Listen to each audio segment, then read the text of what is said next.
Good morning and welcome to the Faculty of Graduate Studies information session for doctoral applicants who are interested in the Tri-Council Doctoral Awards as well as the Ontario Graduate Scholarship. My name is Narus, and I'm a research officer with the Faculty of Graduate Studies. And today I'm joined by my wonderful colleagues who are going to be supporting us in the chat and in the Q&A. Team, would you like to introduce yourselves? Excellent, Rose. Hi, everyone. Good morning and welcome. My name is Frank. I'm the Scholarship and Awards Coordinator. Hi, my name is Tiana. I am the Award Support Assistant, and I'll pass this over to my colleague, Nurse. Thank you both so much. Just a quick overview of what we'll be looking at today. We'll be doing a quick review of the different graduate funding opportunities available at York. The focus will be on Tri-Council Doctoral and the Ontario Graduate Scholarship, or OGS. And this is where we're going to be covering the application processes for the CIHR, NSERC, SSHRC, and OGS. Then we'll provide a summary on how to prepare a strong application with some practical tips for developing your proposal. And then we'll end with the Q&A, or the question and answer period. If you did attend our August workshops, then most of this information will be familiar to you. However, at the end, after we've gone through the questions during the Q&A, we can potentially also do a walkthrough of a couple of the portals if there's time and if there's interest. So that might be helpful to those of you who are doing this for the first time. Now, just to get started, there are several avenues for graduate funding at York, and we'll start with the main categories that you see here. So some of this might already be, again, familiar to you if you've applied to awards at York before. We have internal awards. These include entrance scholarships, and those are often awarded to you when you first begin your program. And it also includes other donor-funded awards that recognize academic excellence. York also has bursaries, which are needs-based awards that are designed to support students who are facing financial challenges. We also have academic and research support funds. So for example, the Academic Excellence Fund, and that can help with expenses to cover conferences, fieldwork, or other research-related costs. And then we also have external awards, and these include the major programs like the federally funded Tri-Council scholarships and the provincially funded Ontario Graduate Scholarships, along with other external opportunities. And we'll jump into more detail about these a little bit later. But what you will notice is that most of these opportunities are geared towards full-time graduate students. So that's something to keep in mind as you are reviewing the different eligibility criteria. A lot of them don't apply to part-time students, though there are some opportunities available. The majority are for full-time grad students. Finally, I do also want to highlight our scholarships and awards webpage if you haven't seen that yet. It's pictured here. So you'll notice that it does break down funding by type and includes a really helpful award search tool. And that's what you see on the bottom right. And that allows you to filter and explore the different scholarships, the funding that's available at York based on your eligibility and using different filters. So that's really helpful. So to take a look at internal awards, again, these are scholarships that are made possible by donors, and they come with different eligibility criteria. So these awards can be pan-university based, which means that they're open to all graduate students at York, or they can be program-based, which means that they're specific to your field of study. So when you are looking at the different internal awards, it's really important to review the award description, the eligibility, the scope. So for instance, some of them might be limited to a particular type of research topic or discipline, and whether financial need applies, because sometimes that also is a criteria depending on the award. Again, to explore these opportunities, definitely take a look at the award search tool. That's the best way to filter through and find the awards that you might be eligible for. You could also stay up to date with upcoming deadlines and opportunities by subscribing to the Faculty of Graduate Studies newsletter. So that's really helpful. It goes out every month, and every month we include relevant internal opportunities that are upcoming, as well as external funding opportunities that might be of interest to you. And one final tip, which I'm sure you've heard before, is to make sure that you're signed up for direct deposit. so that any scholarships, awards, bursaries, or refunds are deposited directly into your bank account rather than waiting for a check, which can often take, a lot longer and might get lost in the mail. So that's something that you'd want to avoid. So definitely sign up for direct deposit if you haven't done so already. And as mentioned, York has bursaries available to grad students as well. These are funds for those who demonstrate financial need.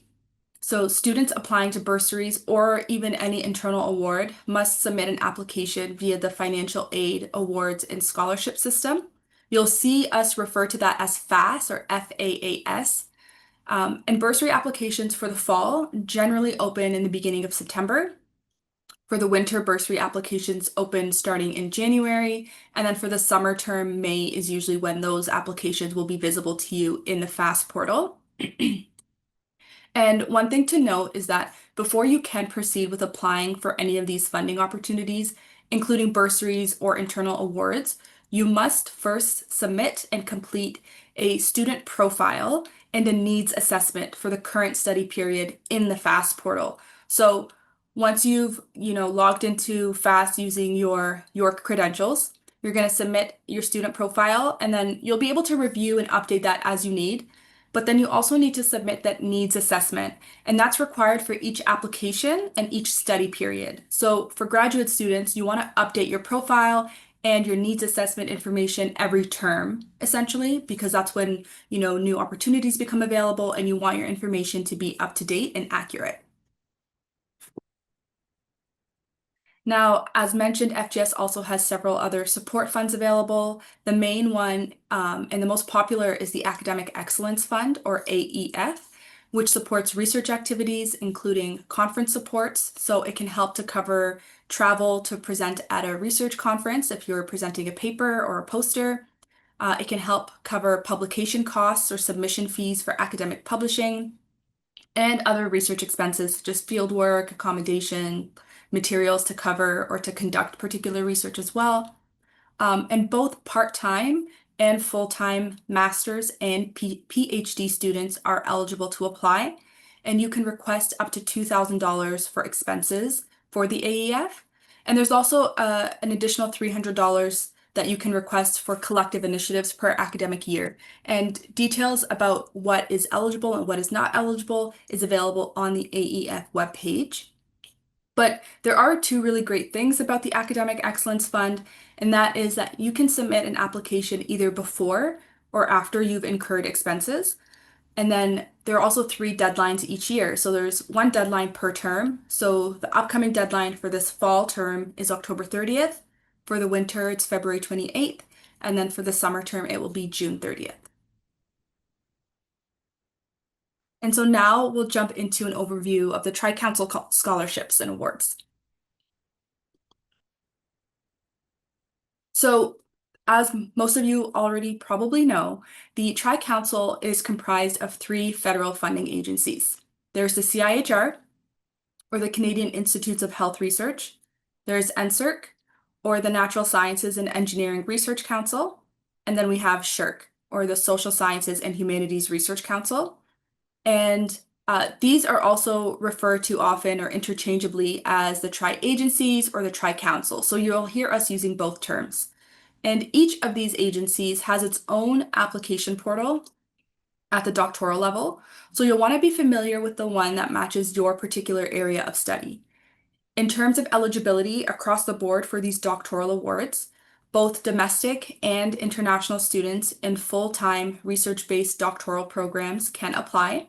But there are a couple of distinctions here that you'll want to keep apprised of. One is that domestic students, if you are awarded, you can hold your award either in Canada or at an eligible institution abroad, while international students who are successful in the competition can only hold the award at an eligible Canadian university. Another key eligibility criteria is the timing in your program. So by December 31st of this year, you must not have completed more than 36 months or 3 years of full-time doctoral study. So just make sure you're double checking where you fall on that timeline to make sure that you're eligible. So for instance, if you are in your 4th year of your PhD, you wouldn't be eligible for the Tri-Council scholarships. Keep in mind as well, you can only submit one scholarship or fellowship application per academic year to any one of the agencies. So you can't submit multiple applications this cycle to SSHRC and CIHR or to NSERC and CIHR. You can only choose one application for one agency. And then another really critical thing to do is to confirm what agency your application should go to. So this is particularly important for those of you whose research might fall along the lines of the mandates for one or more of the agencies. So for instance, those doing health-related research, oftentimes your project might fall under the mandate of CIHR and or SSHRC. What you'll want to do is confirm who you should be submitting your application to. You don't want to be disqualified for submitting to the wrong agency. So the first step is, talking about this with your supervisor, making sure you guys are choosing the right agency to apply to. And I always recommend erring on the side of caution and reaching out to the agencies themselves. You can provide a copy of your proposal to them, and they can help you determine which agency your submission should be going to. Now, given the prestige of these awards, it's really crucial to plan ahead, and that's something you're going to hear from us quite often throughout this presentation, is to plan ahead, because application deadlines are set for the year before the intended award period. So as you can see on the screen, the internal deadlines at York for the doctoral level awards for CIHR and NSERC is October 2nd, and then for SSHRC, the deadline this year is October 6th. So you would submit according to the deadline of the scholarship program you're applying to. So for instance, if you are a master's student who's wrapping up their master's degree and applying for a doctoral award that starts next year, you're going to apply for, for instance, you're going to apply for the CIHR doctoral awards. Well, then the CIHR deadline of October 2nd would apply to you. And make sure, another tip, that all of your application documents are submitted through the appropriate agency portal by those deadlines, because late applications will not be considered. So it's really important to adhere to those deadlines and submit in advance or as early as possible so that you're avoiding any potential technical difficulties or delays that might occur. So we'll start with an overview now of the SSHRC doctoral scholarships. These are for $40,000 a year for 3 years or 36 months. In terms of the application timeline, as mentioned, the deadline to submit for the SSHRC application is October 6, 2025. That's our internal deadline for York students. Once your applications are received after the deadline, what happens is they go through an internal adjudication process first at the institutional level at York, and then the top ranked files within our quota will then be forwarded to the agency in Ottawa, which will then determine the final award recipients. So if you do apply to this cycle, you'll find out if your application has been forwarded to SSHRC for consideration by late November, and that's when we'll announce our internal results to let you know if you've made it forward. And then the final funding decision is made by SSHRC in Ottawa, and those will be communicated directly from the agencies, and that's usually announced in the following spring. And this is an overview of the SSHRC doctoral application process in SSHRC's online system. And you'll see that all of the application requirements are listed here. So in the portal, each required section is also listed along the left-hand side, and you'll have to go through and complete each one. I do want to note that there are some optional sections here that you don't need to complete if it's not relevant to you. If you're unsure, definitely confer with your supervisor or with your program to see if you should be completing an optional section. But SSHRC does a really good job of providing very detailed instructions in their applicant instructions webpage for each section. So have those instructions open when you are completing your application to help you determine what's needed. And then when you are first registering for your account, part of what's required as well, and I want to mention this, and this is applicable to all of the doctoral competitions, the agencies require self-identification. So there is a self-identification questionnaire which must be completed by each applicant. So if you created your account a while ago and you can't remember if you've completed that self-ID survey or not, there is a way when you're in the portal, when you've logged in, to do this by simply going to your account settings on your homepage and then scrolling down, and then you'll be able to see the instructions here that are highlighted in red. on how to find that self-ID survey if you're not familiar with the portal yet or you're not sure where to find it. One thing that you will notice in the application portal is that SSHRC does have extra funding opportunities available through what they call joint initiatives and supplements.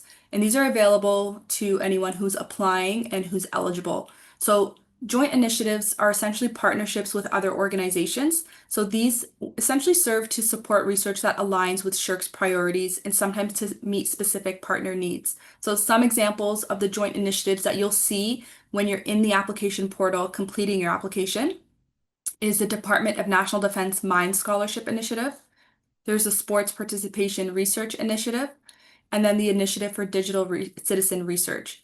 There's also supplements available that can target very specific areas, such as the Eileen D. Ross Fellowship, and that's for poverty-related research in sociology. And then there's also the Queen's Fellowship, which is for projects that are related or that cover Canadian studies.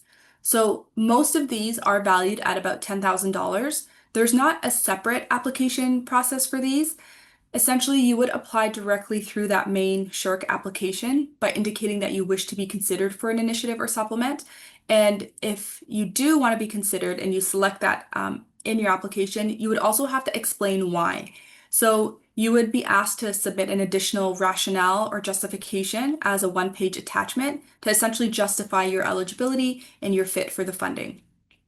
And again, these initiatives and supplements are optional sections in the actual portal itself, so keep that in mind. If you find that your research does fit with one of these, definitely consider applying and providing that one-page justification explaining why your research fits with the mandate of that particular supplement or joint initiative. And then here are some helpful links to help you navigate the application process for SSHRC. So we've compiled them here for you. First, again, there's that Faculty of Graduate Studies page, which provides an overview of the SSHRC doctoral awards.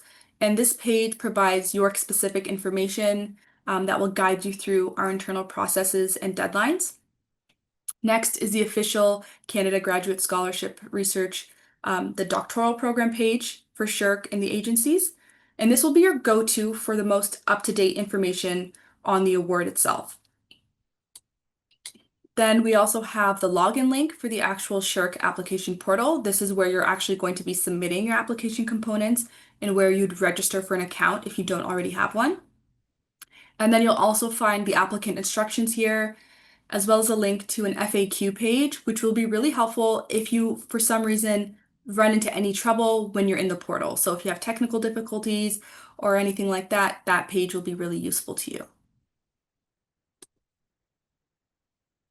Now moving on to the NSERC Doctoral Awards. So the value of this award is $40,000 a year with funding available for 3 years. Again, the deadline for submitting your NSERC doctoral application through their online system is October 2nd.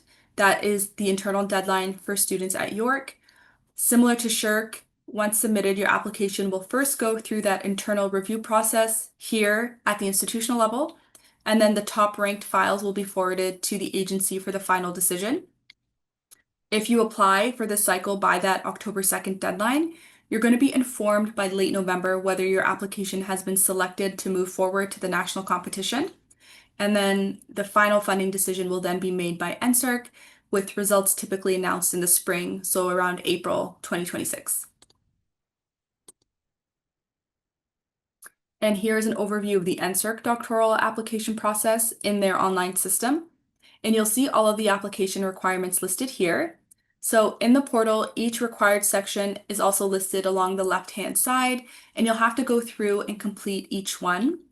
Again, similar to SSHRC, there are some optional sections for those of you, if it applies to you, to consider. So again, recommend touching base with your supervisor if you're unsure of whether or not you should complete an optional section. Take a look at NSERC's applicant instructions, which will detail what those sections are for and what's needed.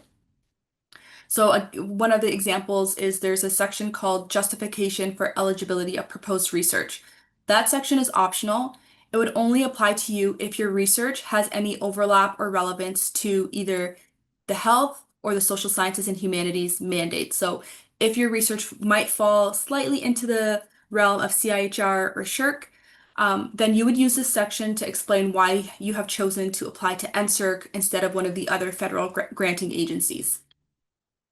In the application profile section for the NSERC application, that's where you're going to be providing your proposal title, your start date of the award, and your current status. One thing that you really want to pay attention to here is you can see it highlighted in red on the screen to indicate your current status, and majority of you will select option C. So that means that you're currently enrolled in a degree program at a Canadian institution, such as York, with an NSERC quota. So make sure that you're choosing that option from that drop-down menu. If you're unsure if that option applies to you or whether one of the others is more relevant, please reach out to our team. But generally speaking, the majority of you, if you are registered at York at any time from January this year to December of this year, you will be selecting option C. And to help you navigate the application portal, we've also compiled a couple of the key resources. So we have the FGS overview page for the NSERC doctoral awards that highlights the York specific processes and deadlines. Then we have the official NSERC page, which again, that's your go-to source for the most up-to-date information on the scholarship, including eligibility criteria, application instructions, and so on. For those of you who might prefer video guides, NSERC does have a series of tutorials that walks you through each step of the application process. These are particularly useful if you are unfamiliar with the portal itself or you just want a quick refresher. One thing to note here is that these videos haven't been updated by the agency for quite some time, so they might not necessarily reflect the updated scholarship programs that were just launched. So just keep that in mind as you are reviewing. Please refer to the actual program page for the most relevant instructions, but the general tips and instructions that are included in the video should still be relevant. As you can also see in the screenshot on the slide, this is what the homepage for the NSERC online system looks like. You'll use this portal and Form 201 to submit your application. And one thing that we recommend is to bookmark these links and refer to them as you are preparing your application, just to make sure that you are meeting all of the requirements and deadlines. And our team is including those links in the chat for you as well, so you're welcome to click on those and bookmark them as we go. And then finally, we have the CIHR doctoral awards for health-related research. As you can see, the value, duration, and timeline echoes that of the NSERC doctoral awards. So the value of the scholarship is $40,000 a year. The funding is provided for 3 years, and the internal student deadline for those of you at York is October 2nd. So it's important to submit your application through the portal by this date. Once submitted, similar to the other Tri-Council doctoral competitions, the applications will be going through that internal adjudication process at York, and then your application is going to be reviewed and ranked at the university level. And then by late November, you'll be notified if your application has been selected to move forward to the national competition for final consideration. And the agency itself will make that decision, and the final awardees will be announced in spring 2026. And this is an overview for the CIHR doctoral awards. And you'll see that when you are applying, you are going to be submitting your application through the ResearchNet system. That's the CIHR portal system. To get started, you must first have a ResearchNet account. So you should only have one ResearchNet account. If you've applied in the past, you'll use that same account. If you haven't, you'll have to register for a new one. Once your account is set up, the next step is to register for your PIN. So if you've previously applied for a CIHR award and you already have an account, then you'll need to validate your existing PIN because this PIN is essential to the application process. If you don't have an existing PIN, CIHR does provide instructions on how to register for a PIN itself. So just be sure to follow the instructions that are provided on the agency website carefully. And this includes, again, where to submit your application, the presentation standards such as page limits and font, and the required documentation that's required. Part of the CIHR application is that you also need to complete a Canadian Common CV, and that's also a very critical component of the process. So make sure that you complete the Canadian Common CV, that you make an account, you complete one, And then when you do submit, you'll receive a confirmation number. That confirmation number will go directly into your CIHR application in the ResearchNet portal. There's a place for you to do that. So make sure that you are linking your Canadian Commons CV to your application. And again, to echo what we've echoed previously and will continue to echo, is to please start your application early just to give yourself enough time to gather all of the required documentations, the different components, including what's needed for the CIHR application, which isn't required for the others, is a signature page. So for CIHR, there's a document where you'll need to download. It'll include the name of your supervisor because you'll have entered that in your application, and then you'll require your supervisor's signature on that page. You'll have to upload it and submit it with your application. So just keep that in mind. Give yourself enough time to do that.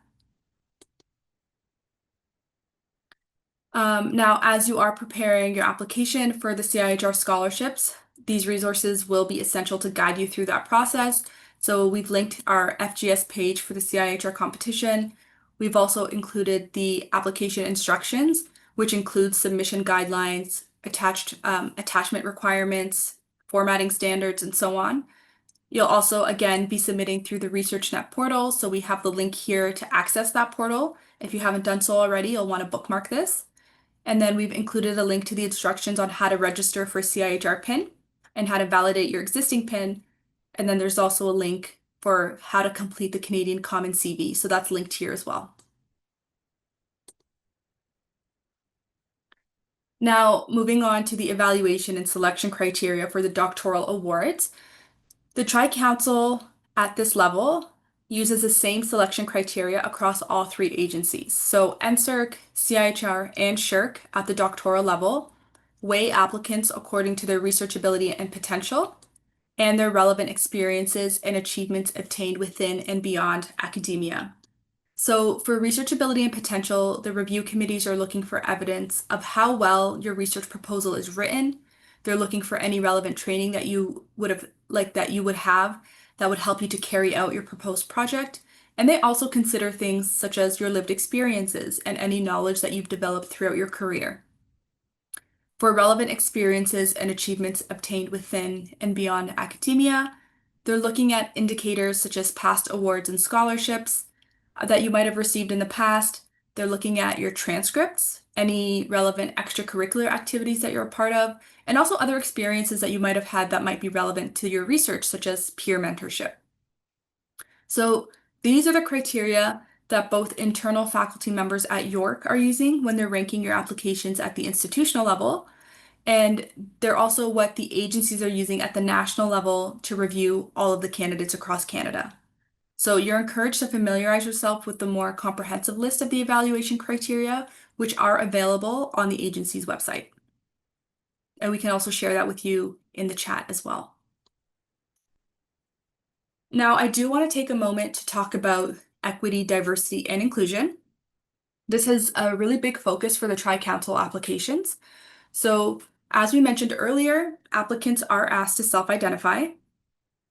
And you'll see that they're looking for information such as age, gender. They're asking you about your Indigenous identity, visible minority status, and so on. Completing the self-identification survey or questionnaire for each of the doctoral applications is mandatory, but you can always select that you prefer not to answer. That is an option for each of the questions that's asked. And this isn't just for data collection, it's also used to help the funding agencies see where gaps exist and to help them design measures to increase participation in research. So, for example, Indigenous doctoral applicants can be considered beyond their institution's quota, and SSHRC and CIHR also allow you to flag if your research is considered Indigenous research so that reviewers can assess it more appropriately.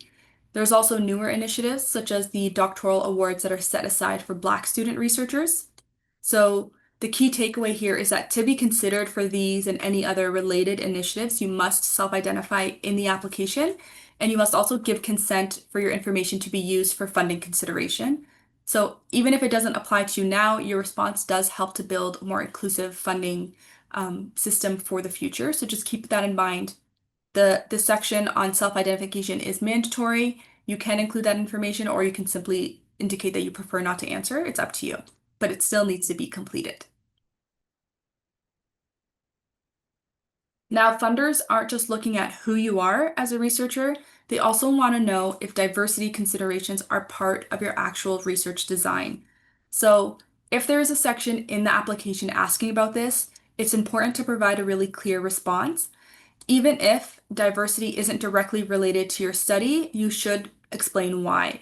So, within research design, there are many different ways that you can account for diversity considerations. So, first, diversity can refer to different features that can look at things like age, disability, ethnicity, gender identity or expression, socioeconomic status, language, so on and so forth. The list is very broad, it's extensive, and many of these factors do overlap.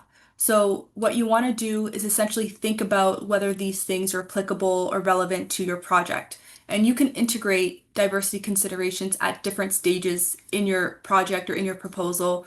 So, for instance, it can be relevant to the questions that you ask. You can take a look if this is relevant or should be considered in your research design or theoretical framework.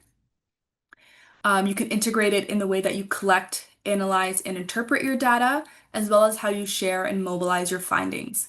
So, even though it's true that not every research project can address diversity in a direct way, when it is possible, it can really deepen the rigor and the relevance of your research and ultimately make it more impactful. And that's what the Tri-Council is looking for. So just keep that in mind when you see those sections pop up in your application. The majority of the time, the section is mandatory. You'll have to essentially say why diversity is relevant to your research or why it's not. They want to see that you've made, you've taken some thought to think about this as part of your research. So make sure you're completing those sections to the best of your ability. Okay, so now that we've covered the Tri-Council federal awards, we're going to move over to the Ontario Graduate Scholarship and the Queen Elizabeth II Scholarship in Science and Technology very briefly. These are provincial level awards, and they're open to both full-time master's and PhD students in all disciplines of academic study. The OGS and the QE2 are merit-based scholarships. So, as mentioned, it's a provincial scholarship, so it's jointly funded by the province of Ontario and the school that's offering the award. So, in this case, York. For both the QE2 and the OGS, the value and the duration are the same. So, if you are successful, you would be awarded $15,000 for 1 year, and this is non-renewable, meaning that you would have to reapply each year that you're eligible. And if you are successful or awarded, you have to hold the award for at least 2 consecutive terms during your graduate degree, or up to 3 terms or 1 year total if you are successful. In terms of eligibility for the OGS is open to both domestic and international students across all academic disciplines. And the QE2 is only open to domestic students and only for those in the science, technology, and engineering programs. So at York, both scholarships are adjudicated together through a single application process. So if you do apply for the OGS and you're eligible for the QE2, you're automatically considered for the QE2. The application process and the components are identical. In terms of eligibility and what's needed when you apply, you have to have a minimum GPA of A- in each of the last 2 years of study. You have to be enrolled full-time in an eligible graduate program. And for doctoral students, you must be in your 3rd year or less as of December 2025. So those of you in your 4th year and beyond would not be eligible for the OGS.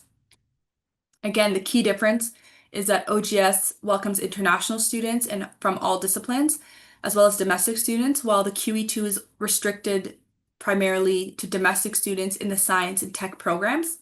But regardless of this, both awards carry the same value and the same prestige.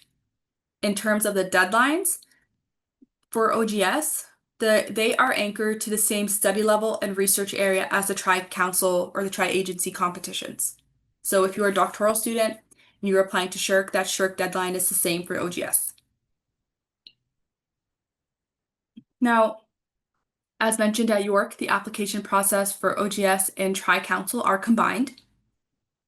So if you are applying for the OGS and a Tri-Council doctoral scholarship, there's only one main application that you're submitting, and that is your Tri-Council application.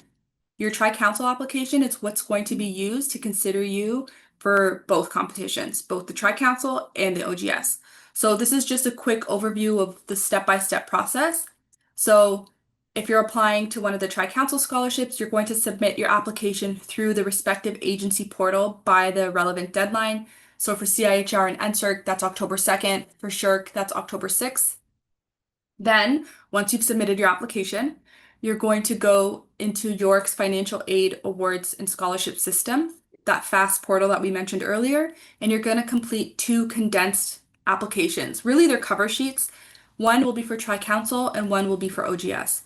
For those applications or those cover sheets in FAST, you don't need to upload your full application documents again, since FGS is going to have access to your full Tri-Council application in the agency portal. And your references are also only going to be submitted through the agency portal. So if you're submitting to SSHRC, your referees would submit via SSHRC and we would have access to those. You wouldn't need to get them to resubmit their reference letters in the portals, in the FAST portal rather. So you're probably wondering, well, what's the point of the FAST application portal? Why do we need to do that? That's mainly for administrative purposes. So that helps us to track and link your applications to your student record. So when you're applying to SSHRC, you're not entering, for instance, your student ID for York, right? But so what we need you to do is go into the FAST portal, let us know that you're applying to SSHRC, let us know that you want to be considered for OGS, and then what we do is link both applications are on our end to make sure that it's getting reviewed by the correct committee, and so that we can match your application to your student record. And also what it helps to do is facilitate payment later on if you are successful in the competition. We have included here on the bottom of the slide, and we can share that with you in the chat, a link to a guide from FGS that basically outlines the application process for the FAST portal. So please review that. That will likely answer the majority of your questions with regards to what's required for those condensed applications in the FAST portal. And that's also linked on our OGS webpage as well, just as a reference. Now, if for some reason you're only applying to OGS only, you're not eligible for the Tri-Council, but you are eligible for the OGS, you'll have to complete and submit your full application in the FAST portal. So you're going to log into FAST, you're going to find the OGS, and you're going to follow the prompts step by step. So here we recommend preparing all of your required applications ahead of time. Yeah. And then what you're going to do is then submit everything online once you're ready through FAST. So you're going to need to include all of your transcripts from all of your undergraduate and graduate institutions that you've attended. In the FAST portal, if you're doing OGS only, you have to arrange for your 2 referees to submit their letters by the deadline through the FAST portal. Incomplete applications without references won't be considered, so please keep that in mind. Remember too, since you are applying to OGS only and not to any of the Tri-Council, all application components and reference materials must be submitted directly through the FAST system. So you can see the required application components here on the screen. So you'll need a full research proposal or your plan of study. You'll need to have your bibliography or works cited document ready. You're going to have to talk about your professional experiences, your academic background. There's a section for you to complete details about your credentials, your research contributions, your transcripts, reference letters, and so on. All of that detail needs to be inputted directly into the FAST portal.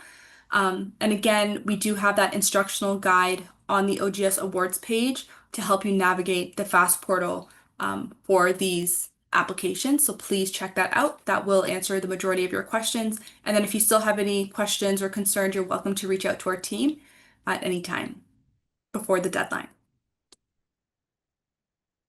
Now, just moving on, for all of these applications, you will need to submit official transcripts from all of your undergraduate and graduate institutions that you've attended. And students are responsible for obtaining and submitting these as part of their application. So, because you're applying through York, you'll want to include a copy of your York U transcript, and it should include your fall 2025 registration. So even if you don't yet have grades, and the majority of you won't, given when the deadlines are set, which is in October, you will still want your transcripts to show your registration.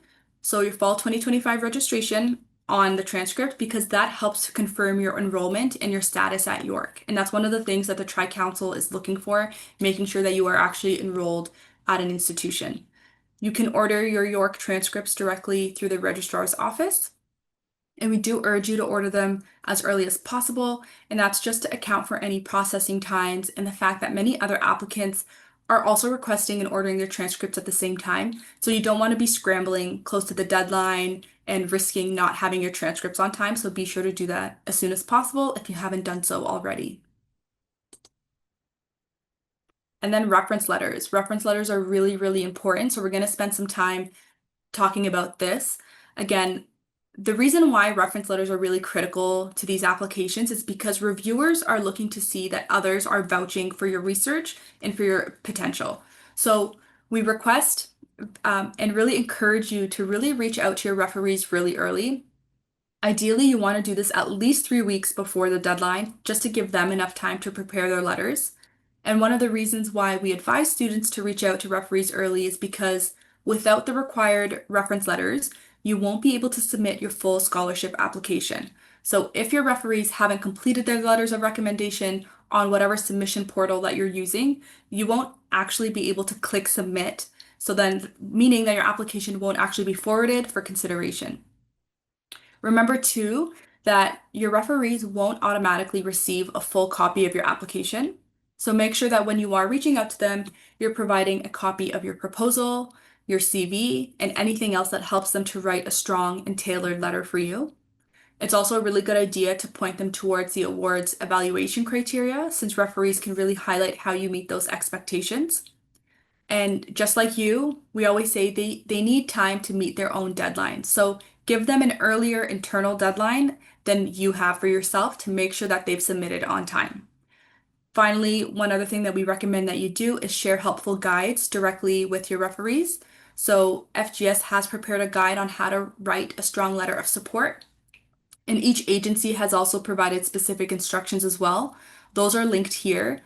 Please provide these links or the one relevant to the agency that you're applying to your referee when they are or when you are reaching out to them to ask for a letter of support so that they have those instructions open and they can complete the letters on time.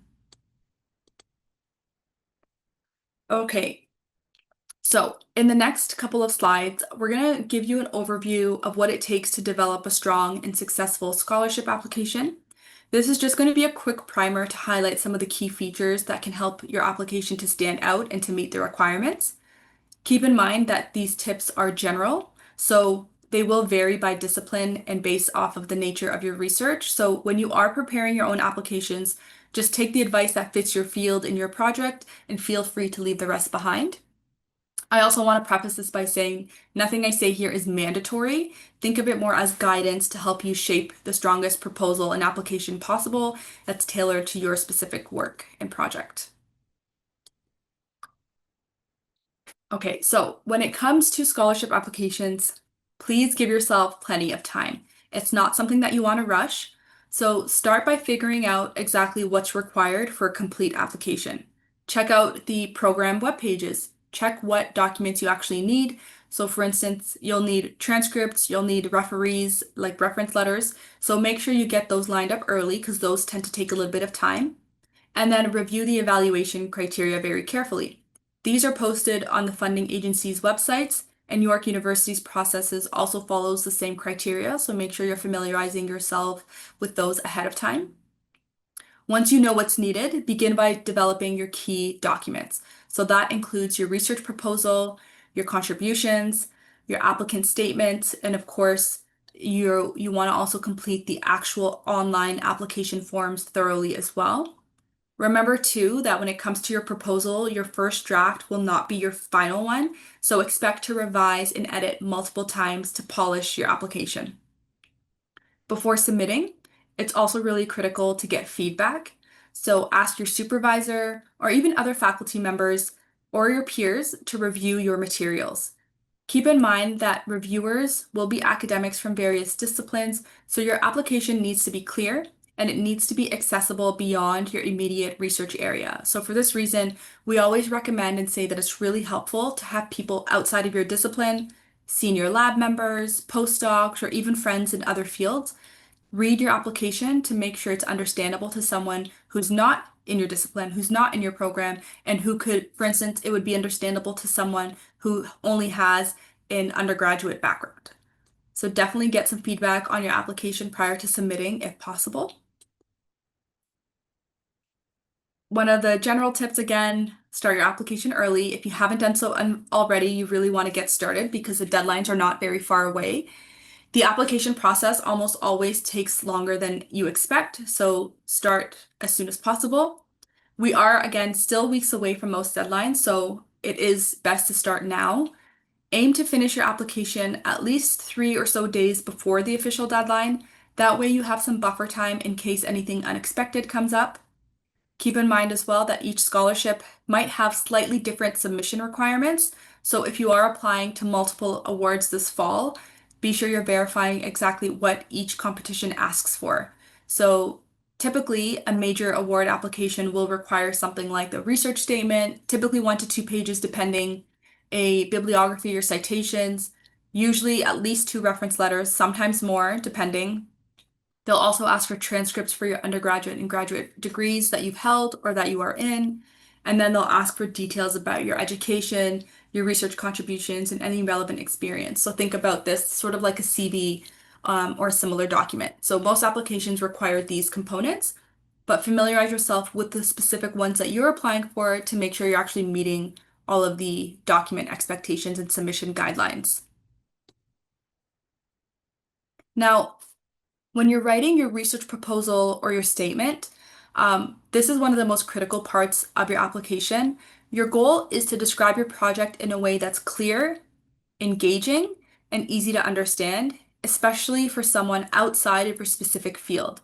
So, as mentioned earlier, these scholarship applications are reviewed by multidisciplinary committees. So, these are comprised of faculty from many different areas, which means that your proposal needs to avoid jargon and it needs to avoid overly technical language. So in your proposal, focus on explaining why your research matters. So what difference is your project or your research going to make? What's the broader impact or the significance of your work? So we urge you to think about the bigger picture. How might your findings affect society? How might it advance knowledge? And what important problems is it going to solve? Your applications should make a strong statement or a strong case that your research is both important and worth funding. So essentially, you're advocating for your project. So you want to be clear about its potential impact and relevance. In terms of the structure of the research statement or the research proposal itself, a well-organized statement usually includes these parts. Again, not exactly always in this order. Some sections might not apply to specific disciplines, so keep that in mind. But generally speaking, you want to start with your introduction and a background. So this would be just a short paragraph that situates your project within a topic that has broad interest. So a strong introduction is critical. Reviewers are often reading hundreds of proposals at any given time, so you want to help to orient them quickly and clearly to your specific project. Early on, you're also going to be clearly indicating your research questions. These should be specific and they should be easy to understand. Next, you're going to provide a literature review or a background section. And this is really important because this is where you're going to be referencing the critical seminal pieces of work within your field. And what this does is shows that you know your area well, and it also helps to place your project in context for reviewers who might not be specialists in your field. So, what you want to do is talk about the important research that's already been done in your field, and that's going to help to couch your project within the existing body of research, the existing body of literature, and it then allows you to underscore why your specific project is important, or why it's different, or why it's original. Then you're going to include your objectives or your justification, basically why your research question or your research topic matters. And then definitely consider using headings and subheadings in your proposal. So research questions, objectives, methodology.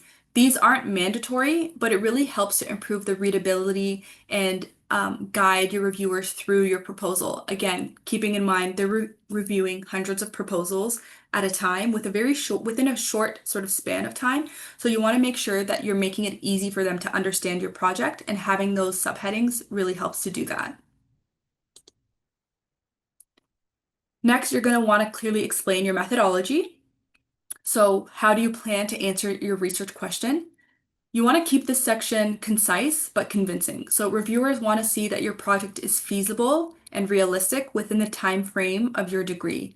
Your methods should essentially directly address your research question, and if relevant, you want to also connect it to a theoretical framework or hypothesis, depending on your discipline. And then you want to wrap up with your contributions and conclusions. So this is where you're going to explain why your research matters, who will benefit, what will change, and why your project is important to pursue. So just overall, your research proposal or your statement should answer the what, where, why, how, and so what of your project. Now, one of the questions that we get quite often from students is, well, what if my plans change? You know, I have an idea in mind. I'm not sure if this is what I'm going to stick with in long term. It might slightly change. What if my plans change? Does it matter? If your research project changes by the time that you receive the award, don't worry. Most of these scholarship agencies and funders understand and even expect that your plan is going to change and evolve as you are continuing your degree. So what we say is, at the time of your application, when you're preparing your documents and getting ready to submit, just present your research proposal as a snapshot of your current plan as clearly as possible. So one thing I do want to say here is if your project changes, that's okay, as long as it stays within the mandate of the agency that you've applied to. So if your project is based in the social sciences and humanities, but your research question changes, that's okay. It just still needs to be within that agency's mandate. If it changes completely and you're doing something, you know, related to engineering, then obviously that wouldn't fall within the mandate of SSHRC if that's the initial agency that you've applied to. So just keep those kinds of things in mind.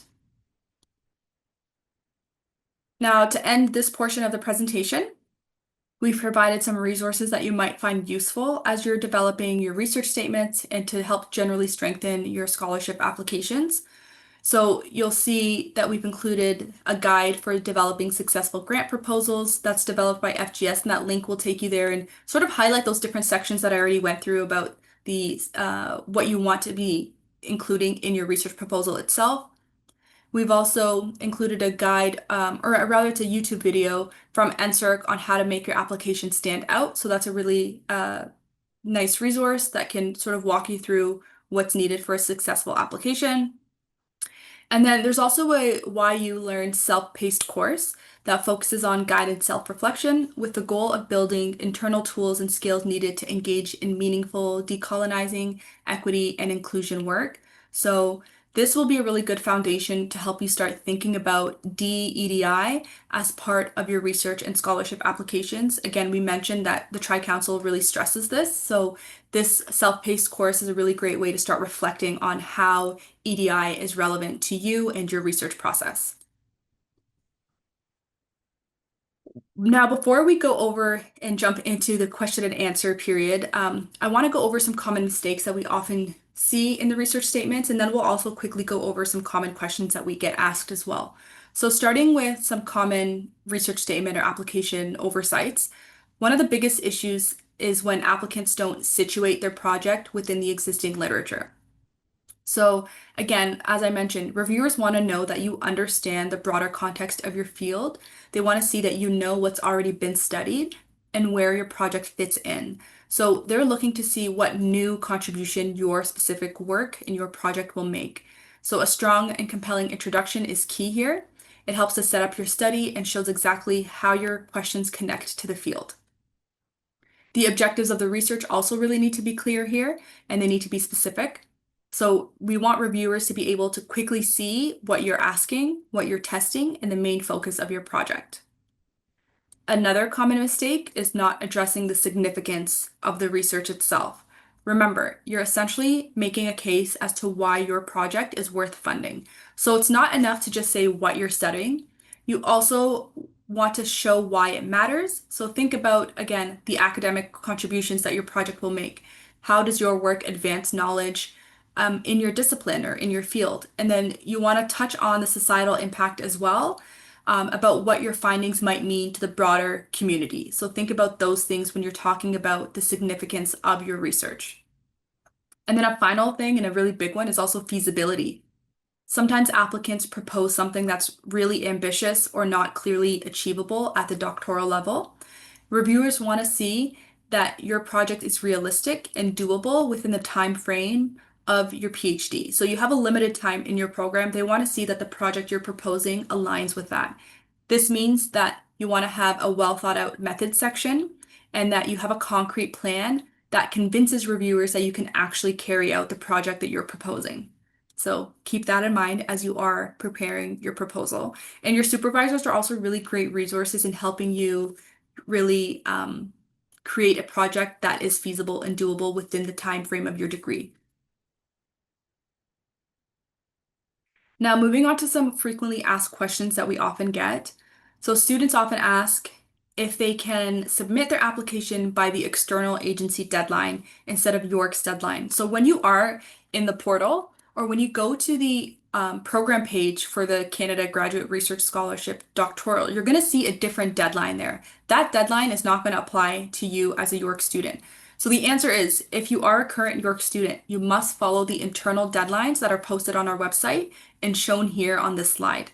Those external deadlines that you're seeing on the agency web pages don't apply to you.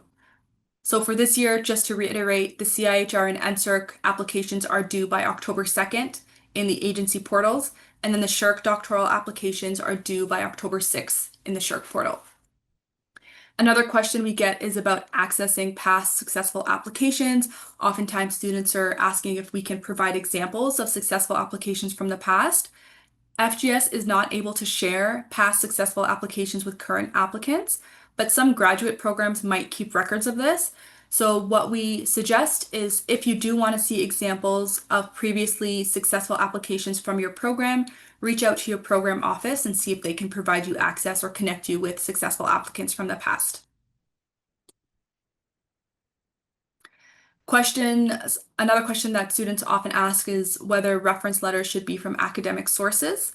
And the answer to this is that while academic references are preferred, the most important thing is to choose referees who know you well and who can speak to your academic and research abilities. So you want someone who can highlight your potential as an emerging researcher. Generally speaking, that's going to be someone who is familiar with your research, your writing, all of that. So keep in mind, you want someone who can speak to those evaluation criteria that SSHRC is going to be ranking your application on. Students also often ask, should I apply to these scholarships? I don't have many publications or any publications. Our answer to that is absolutely. Definitely apply. Don't self-select yourself out. Don't count yourself out before you've actually started or applied. What you can do is highlight other forms of knowledge creation, such as conference papers, posters, community reports, policy briefs that you've done. If you've done photo exhibits or theater work that's related, you're definitely welcome to highlight those. Even if your research outputs haven't been peer reviewed, such as like the traditional research article or publication, this will still, you can still use this section to demonstrate your contributions and show how your work reaches and benefits the broader community. And reviewers are aware of this. So this is especially true because the Tri-Council has signed on to the San Francisco Declaration on Research Assessment, and that essentially encourages the evaluation of research beyond traditional journal publications. So even if you don't have those traditional publications, don't worry about that. Try to think about the other contributions that you've made. And then finally, students often ask whether or not they can hold a Tri-Council doctoral award and the OGS at the same time. The answer to this is no. You can't hold both of those scholarships simultaneously. So if you are awarded both, you have to decline one. In most cases, students will decline the OGS in favor of the Tri-Council funding just because it's a higher level of funding for a longer period of time.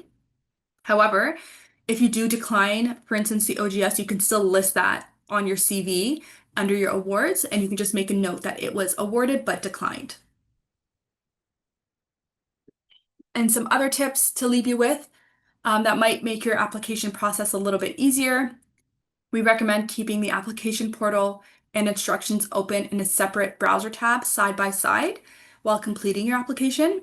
So reviewing the instructions while you complete will help to catch any small details that are often really easy to miss, and you don't want your file to be disqualified for not following the instructions, which is the number one reason that files often get disqualified is because they don't follow the specific instructions that are listed on the agency's website. So pay close attention to the instructions, make sure you have those open so that you can, really make sure that your application is meeting the requirements. It can make a difference between a successful submission and a rejected one. Secondly, reader and writer fatigue is real. You're going to be working on these applications for quite some time. You're going to be reading through your proposals more than once. And oftentimes what's going to happen is you might overlook, unclear wording or minor typos. What you want to do is have a trusted reviewer review, read, and give feedback on your proposal, and they can oftentimes help spot mistakes before you submit. So make sure you get a second or third pair of eyes on your application. And finally, the application itself. There's a section in each of the applications for you to indicate your expected start date of the award. We recommend entering September of the following year, so September 2026. This matches the start date of most PhD programs and just ensures that you can maximize the funding throughout your graduate degree. Again, this might differ depending on where you are in your degree, but generally speaking, September 2026 is what you want to enter. This isn't set in stone either. This can be changed later on if you are awarded, so just keep that in mind. Now, if you do have any specific questions about these scholarship applications, if you've asked something that we haven't answered in this presentation, or if you think about something later on, you're welcome to reach out to our team. Frank, Tiana, Ricolette, and I all work together to facilitate external awards applications, and we're able to help out during the application process wherever we can. Your graduate program is also a really great resource to you. They're usually going to be your first point of contact for assistance first, so reach out to your program. And then you're welcome to also reach out to us, but your program will be able to answer any specific questions that pertain to your discipline. Now, before we wrap up, just a quick note so that you can stay connected to FGS on social media. This is the easiest way to catch important deadlines, events, sometimes even giveaways. So just if you want to keep up to date with what's going on at the Faculty of Graduate Studies, you're welcome to follow us on Instagram, X, or YouTube using the handles on the slide, and that way you'll always be kept in the loop and not miss out on any important information related to graduate studies at York. And now we'll